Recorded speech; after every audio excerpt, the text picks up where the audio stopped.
Di Kasabela Yuhastri ingin mempresentasikan tentang diskusi kami yaitu putusan PN Jakarta Pusat nomor 477 PDTJ 2019 PN Jakarta Pusat. Bentar. Fakta dari putusan PN Jakarta Pusat yaitu satu, PT Kagum Karya Husada sebagai penggugat adalah pemilik proyek Rusunawi yang terletak di Jalan Cimplas, belakang nomor 10 dan dikenal sebagai Terjardin Cimplas. PT JHS Prikas Konkret Indonesia adalah tergugat yang sebagai kontraktor yang ditunjuk untuk mengerjakan proyek dalam pembangunan Rusunami. Hubungan antara penggugat dan tergugat terikat berdasarkan surat perjanjian dan surat perintah kerja terkait pekerjaan pondasi dan struktur pembangunan Rusunami bersubsidi Terjardin. Harga pekerjaan dalam pelaksanaan perjanjian berdasarkan surat perjanjian dan surat perintah kerja berjumlah 142 triliun 780 juta sudah termasuk PPN 10%.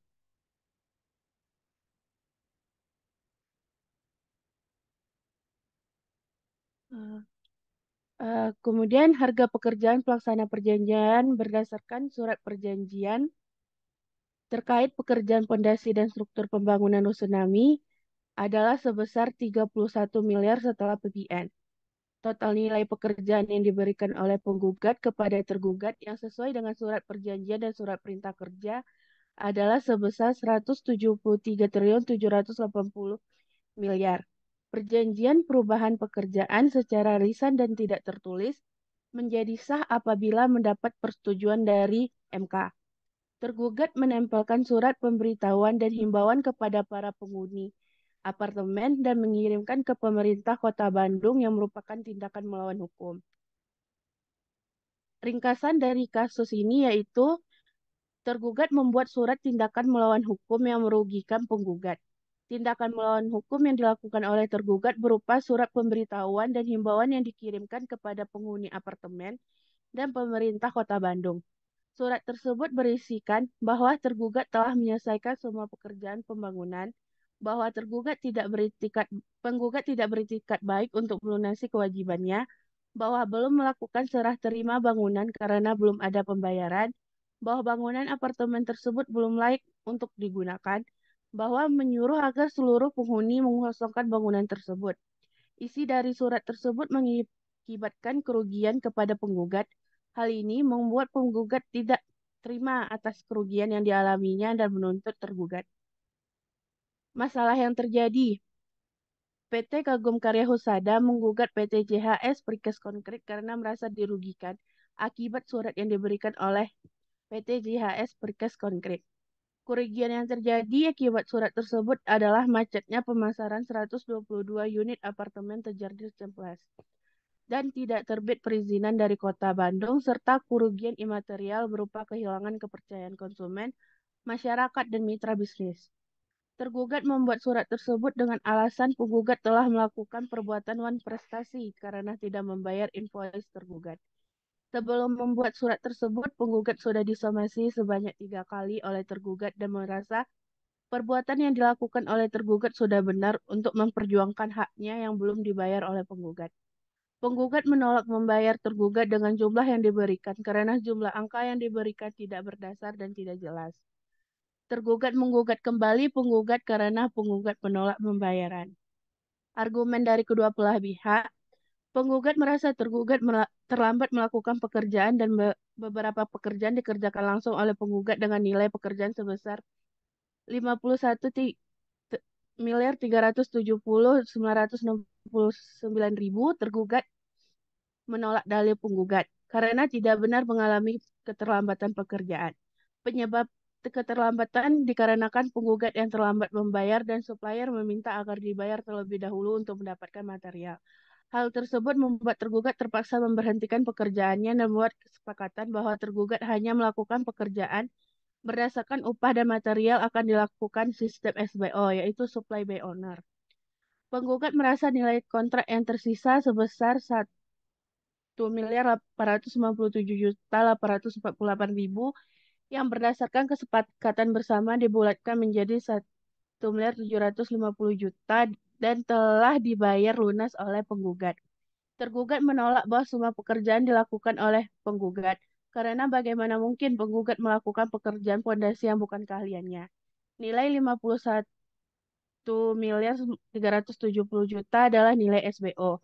Tergugat menolak dalil yang menyebutkan kasbon tergugat sebesar 600.626.000 dan pembayaran 1.750.000.000 hutang telah lunas kepada tergugat karena pembayaran tersebut untuk bahan material.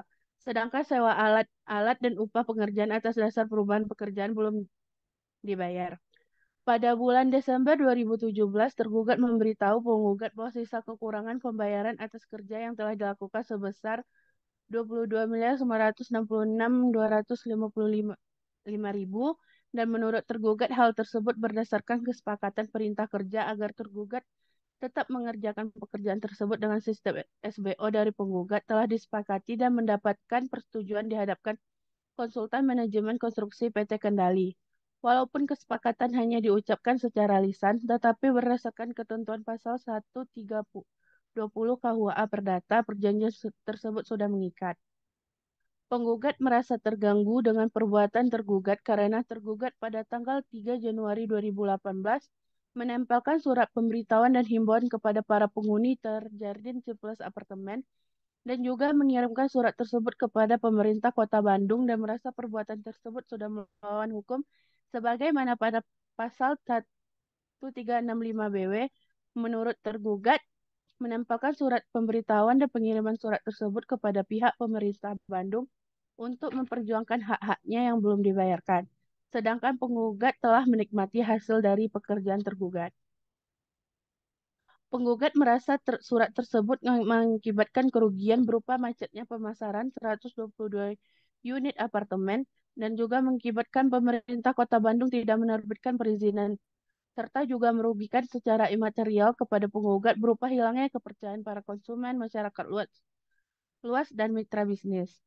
Tergugat menolak dalil penggugat karena merasa tidak masuk akal adanya kendala dalam pemasaran unit merupakan masalah di marketing penggugat. Dan perizinan penggugat belum diterbitkan oleh pemerintah Kota Bandung dikarenakan pemerintah Kota Bandung mengetahui belum dilakukannya serah terima bangunan serta penggugat belum membayar invoice sedangkan unit-unit telah diperjualbelikan. Sampai pada bulan Mei 2018, tergugat beberapa kali mengajukan tagihan dan somasi dengan jumlah tagihan yang bervariatif antara 22 sampai dengan 23 miliar. Bahkan pada tanggal 25 Mei 2018, tergugat telah mengajukan gugatan pembatalan perdamaian dengan register nomor perkara 04 PDT SUS PKPU 2013 PN Niaga Jakarta Pusat, namun gugatan tersebut telah ditolak. Penggugat memohon agar dilakukan sita jaminan terhadap harta kekayaan milik tergugat berupakan tanah dan rumah. Menurut tergugat, hukum sebab suatu pedoman dalam pemenuhan tuntutan imaterial maka berdasarkan keputusan Mahkamah Agung dalam putusan perkara peninjauan kembali nomor 650 PKPDT 1994 berdasarkan pasal 1370, 1371, 1372 KU Perdata. Ganti kerugian imaterial hanya dapat diberikan dalam hal-hal tertentu saja sebagai perkara kematian, luka berat, dan penghinaan. Sedangkan penggugat tetap dapat melakukan penjualan atas unit-unit apartemen yang habis terjual dan menikmati keuntungannya. Maka tergugat menolak sita jaminan. Penjelasan selanjutnya akan disampaikan oleh teman saya kepada Ivana, dipersilakan.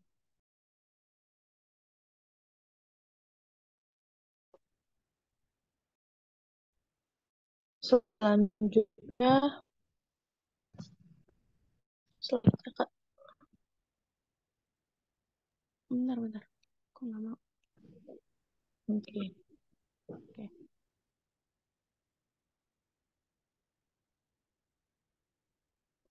Selanjutnya ada argumen dari kedua belah pihak selama masa rekonvensi. Yang pertama ada surat perjanjian dibuat dan ditandatangani oleh kedua belah pihak dengan didasari oleh itikat baik, kepercayaan, dan kesepakatan antara pihak pertama dan kedua.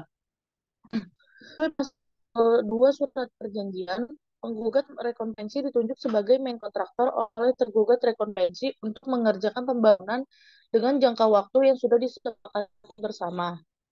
Yang ketiga, setelah penggugat konvensi melaksanakan pekerjaan sesuai dengan kesepakatan, tergugat rekonvensi mulai melakukan perbuatan uang prestasi berupa tidak membayar pekerjaan tepat waktu dan membuat pekerjaan di lapangan menjadi terhambat. Selanjutnya, Kak. Selanjutnya, setelah lihat keadaan lapangan, penggugat rekonvensi dan tergugat rekonvensi sepakat untuk mengadakan perubahan pekerjaan dengan sistem SBO. Dalam pasal 12 surat perjanjian, perubahan pekerjaan secara tidak tertulis dalam adendum perjanjian. Tetapi kesepakatan antara penggugat rekonvensi dan tergugat rekonvensi mengenai perubahan pekerjaan tersebut telah mendapat persetujuan dari manajemen konstruksi yang ditunjuk oleh tergugat rekonvensi. Walaupun material berasal dari tergugat rekonvensi, tetapi penggugat rekonvensi tetap harus membayar tenaga kerja dan biaya sewa alat berat karena keterlambatan pembayaran. Selanjutnya ada tergugat rekonvensi sudah memperjualbelikan gedung apartemen walaupun belum dilakukan serah terima karena tergugat rekonvensi belum membayar penggugat rekonvensi dan penggugat rekonvensi telah penagihan dengan kekeluargaan serta memberikan somasi tapi tidak dihiraukan. Penggugat rekonvensi meminta agar melakukan sita jaminan terhadap 122 unit apartemen The Jardin yang terletak di Jalan Cihamplas, Belang, nomor 10, Bandung. Tergugat rekonvensi merasa sudah membayar semua biaya yang seharusnya dibayarkan kepada penggugat rekonvensi dan tidak membuat manifestasi apapun. Selanjutnya,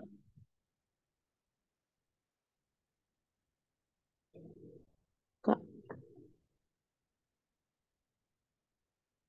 Udah bukan? Bentar.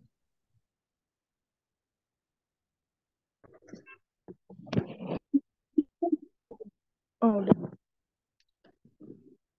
Selanjutnya ada pertimbangan hukum hakim. Selama masa konvensi, majelis akan mempertimbangkan apakah perbuatan tergugat yang menempelkan dan menyebarkan selembaran yang berisikan tentang pemberitahuan dan dan himbauan tertanggal 3 Januari 2022 sebagai perbuatan melawan hukum. Berdasarkan bukti, penggugat adalah suatu perseroan yang didirikan di wilayah Indonesia dan sebagai pemberi tugas sekaligus pemilik proyek pembangunan Rusunami. Berdasarkan bukti, tergugat dan penggugat memiliki hubungan hukum. Dan berdasarkan bukti adanya perdamaian antara debitur atau penggugat dengan krediturnya. Yang salah satu krediturnya adalah PT JHS Precast Concrete Indonesia atau tergugat dalam perkara aku. Lanjutnya, Kak.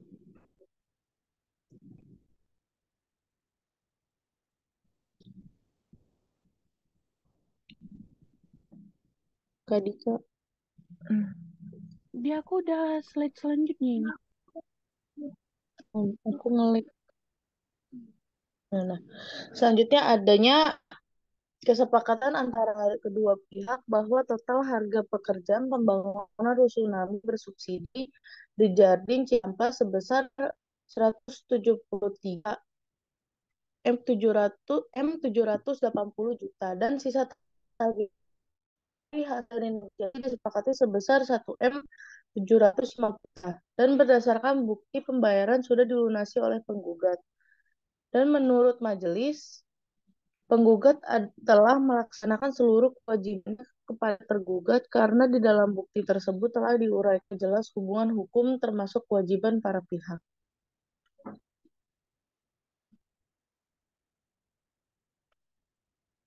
Terus ada karena tidak ada bukti dapat melemahkan maka perbuatan tergugat yang menempelkan dan mengirimkan surat pemberitahuan kepada himbauan kepada tenan juga pemerintah Kota Bandung merupakan tindakan melawan hukum. maka tergugat diperintahkan untuk mencabut surat pemberitahuan tersebut dan tidak melakukan sita jaminan. Tuntutan material sebesar 60 miliar ditolak karena tidak adanya bukti perincian kerugian yang dialami oleh penggugat. Selanjutnya ada pertimbangan hukum hakim selama masa rekonvensi, yaitu apa yang diuraikan dalam gugatan rekonvensi dari tergugat konvensi telah diuraikan dan dipertimbangkan dalam perkara sebelumnya, sehingga secara mutatis dan mutandis untuk dipertimbangkan dalam rekonvensi dan karenanya gugatan rekonvensi ditolak sepenuhnya. Dan masa konvensi dan rekonvensi gugatan penggugat dikabulkan sebagian, maka tergugat berada di pihak yang kalah sehingga tergugat dihukum untuk membayar biaya perkara ini dengan jumlah ditentukan dalam putusan. Selanjutnya ada keputusan final dalam konvensi. Yang pertama ada mengabulkan gugatan penggugat sebagian. Yang kedua, menyatakan perbuatan tergugat yang menempelkan dan menyebarkan selembaran yang diisikan tentang pemberitahuan dan himbauan tertanggal 3 Januari 2018 sebagai perbuatan melawan hukum. Yang ketiga, ada memerintahkan tergugat mencabut surat pemberitahuan dan himbauan kepada para penghuni The Jardin Cihamplas Apartemen. Yang keempat, ada menolak gugatan penggugat selain dan selebihnya. Selanjutnya ada keputusan final selama masa rekonvensi, yaitu menolak gugatan rekonvensi sepenuhnya. Selanjutnya ada masa konvensi dan rekonvensi. Menghukum tergugat konvensi atau penggugat rekonvensi untuk membayar biaya perkara ini sebesar Rp1.031.000.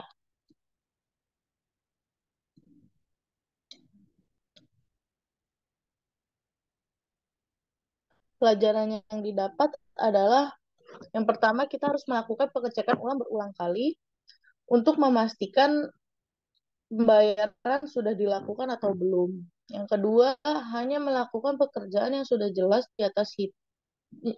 secara jelas hitam di atas putihnya, atau sudah ada bukti atas perubahan pekerjaan yang diminta owner. Yang ketiga, kontraktor harus memperbaiki sistem administrasi dengan menyusun rapi dokumen-dokumen pembayaran agar tidak terjadi kesalahpahaman dan tidak gagal dalam melakukan tindakan seperti mengirim surat kepada pemerintah dan penghuni yang bisa saja menjadi tindakan melawan hukum.